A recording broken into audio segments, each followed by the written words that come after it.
پرسیارێکمان هەیە دەربارەی پێغەمبەری خوا صلی الله عليه وسلم. پێغەمبەری نازدارمان دایمەن دەم بە خەندە و ڕووخۆش بووە بەرامبەر بە سەحابەکانی. لە حەدیث هاتووە کە یەکێک لەو حەدیثانە فەرموویە بەرامبەر براکەت تبەسمك في وجه أخيك صدقة. بەڵام لە هەمان کاتیشدا فەرمایشتێکمان هەیە کە ئەفەرموون پێغەمبەری خوا صلی الله عليه وسلم پێ نەکەیەوە هەستەکەی ئەم دوو قسەیە جیاوازیەکی تایە ئەگەر ڕوونکردنەوە لەسەرەوە بێ سوپاس دەکەین. دەستەکان خۆش. بەڵێ طبعا ئەم پرسیارە کە پێغەمبەری خوا صلی الله عليه وسلم ئەفەرمێ تبسمك في وجه أخيك صدقة، ئەمە واضحە کە پێغەمبەری خوا ئەفەرمێ زەردەخەنەت و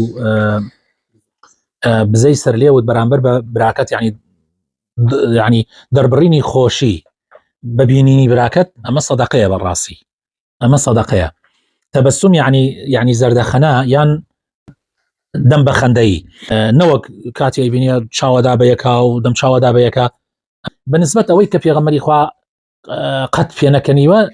نا جاری وا بۆ پێغەمبەری خوا صلی الله عليه وسلم سەحابەکان کاتیان دێشتیان بۆ گێڕاوەتەوە ئەوەندە پێکەنیوە ئەفەرمێ دگانەکانی ژووری شەوە کەوتۆتە دەر، یعنی پێغەمبەری خوا صلی الله عليه وسلم دگانەکانی دیار بووە، یعنی ئەوەندە پێکەنیوە. بەڵام پێکەنینی قاقای نا، پێکەنینێک نا کە ئەوەی پێوە دیار بێ کە ئەم کەسە وەکو بڵێ بیر لە قیامەت ناکاتەوە، یعنی بەو شێوە نا.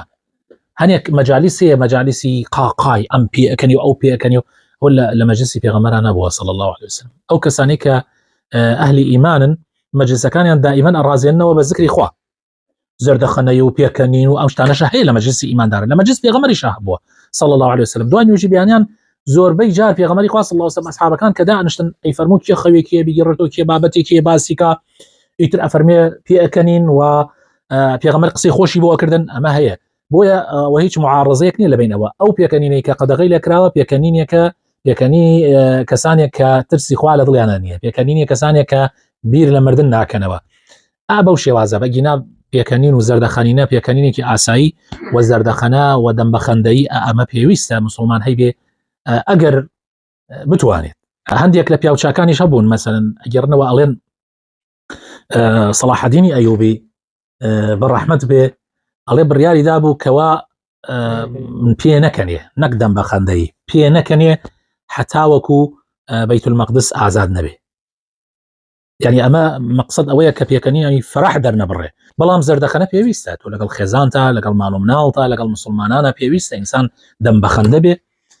خوای تەعالە بۆ خەتر ناوجوانەکانی خۆی ڕەحمەت بکە.